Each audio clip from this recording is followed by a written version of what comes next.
Pourquoi tu dois parler moins et écouter plus, mais surtout, quel est le pouvoir insoupçonné du silence? On verra ça sans plus tarder. Tout d'abord, quels sont les avantages de parler moins?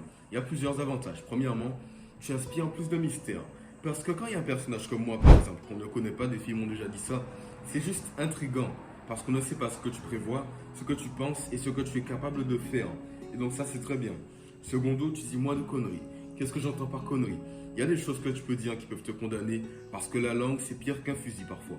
Donc, si tu parles moins, tu as moins de chances de dire des choses mauvaises qui pourraient te porter préjudice par la suite. Et puis, troisièmement, tu es plus pris au sérieux. Je vais te résumer ça grâce à un exemple. Pris au sérieux comment? Les films d'Hollywood, d'accord? Les personnages qui parlent beaucoup. Est-ce qu'on les prend toujours au sérieux? Non. On les voit juste comme des beaux parleurs qui multiplient les paroles pour captiver l'attention. Mais en réalité, quand ils prennent une décision, ils ne sont pas toujours écoutés. Prenons un exemple avec comment? J'ai un ami dans ma classe, au lycée, au collège, il parle beaucoup. On le connaît comme le mec qui fait beaucoup de blagues, qui parle, mais par exemple, quand il faut prendre une décision, on s'adresse plutôt à moi parce qu'ils savent que je parle moins, mais que j'ai ma tête bien sur mes épaules et que je suis en capacité de donner ma pensée de manière éclaircie. Et ça, c'est très bien. Et du coup, les points précédents, c'est-à-dire le mystère et dire moins de conneries, je vais te résumer ça grâce à des exemples du moins et des contre-exemples. Prenons un premier exemple, contre-exemple du moins. Il faut savoir qu'en Russie, dans les années 1400-1300, ça fait très longtemps, il y avait un condamné qui était condamné à la peine capitale, d'accord? Qu'est-ce que ça veut dire? Peine de mort. Donc le jour de la peine, il a été pendu, d'accord? Une corde à son cou.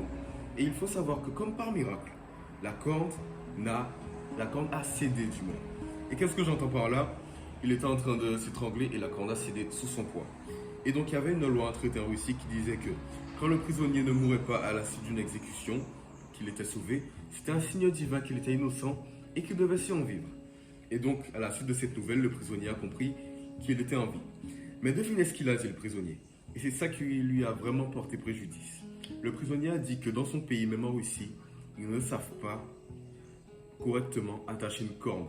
Ça veut dire qu'il était directement en train de dérespecter, comme on dit, le roi, le souverain russe. Et donc quand le souverain russe a reçu la nouvelle, il a simplement dit, ok, il a dit ça, c'est ce qu'on va voir. Le lendemain, le prisonnier a été pendu. S'il avait tenu sa langue, d'accord, il aurait simplement pu s'en sortir et vivre une belle vie, d'accord? Ça, c'est un premier exemple. Maintenant, donnons un exemple qui suit réellement ce que je vous ai dit. Louis XIV, c'était un roi qui ne parlait pas beaucoup. À titre d'exemple, dès qu'il y avait un problème, ok, j'ai vu ça dans le livre de Robert Greene, Power, ok, dès qu'il y avait un problème, il faut savoir qu'il ne s'en mêlait pas. Il laissait seulement le soin à ses conseillers de réfléchir au sujet.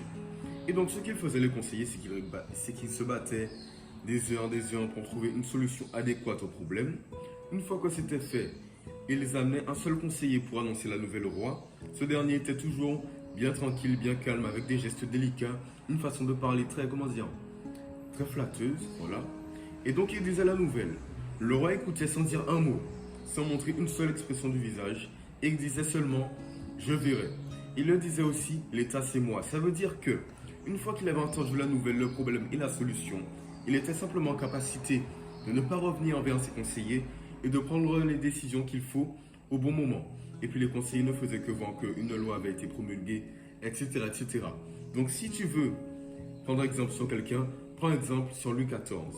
Parce qu'à la base, il parlait beaucoup, mais le fait qu'il ait su du moins se calmer, apprendre à écouter, ça l'a beaucoup aidé. D'accord? Donc maintenant, tu sais que je dois parler moins et tu sais que c'est bénéfique pour toi. Maintenant, il y a quelque chose dont peu de personnes parlent. C'est simplement aussi le fait d'écouter plus et écouter consciemment. Je ne parle pas d'écouter ton ami, ta copine, peu importe, sur ton téléphone, en envoyant des messages. Non.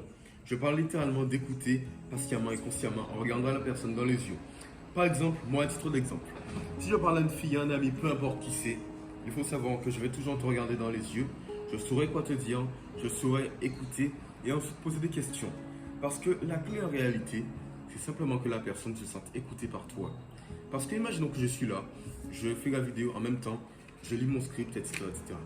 Est-ce que vous allez rester sur cette vidéo? Certainement non. Tandis que si je suis là, je vous regarde dans les yeux, je vous écoute, je suis prêt à vous poser des questions, vous rendre réactif, à ce moment-là, vous m'écoutez plus et vous me prenez plus au sérieux. Donc, toi par exemple, Si tu es dans la même situation que comme j'étais des années auparavant, ça veut dire que tu n'écoutes pas. Sache que c'est pour ça que les personnes ne te respectent pas, que tu n'es pas mystérieux, etc. Ça ne sert à rien de ne pas parler beaucoup et en plus de ne pas écouter beaucoup. Parce que là, tu apparais juste comme un bâtard. Et ça, c'est pas ouf, tu vas éloigner les personnes de toi. Donc le mieux à faire, c'est de parler moins, mais d'écouter consciemment.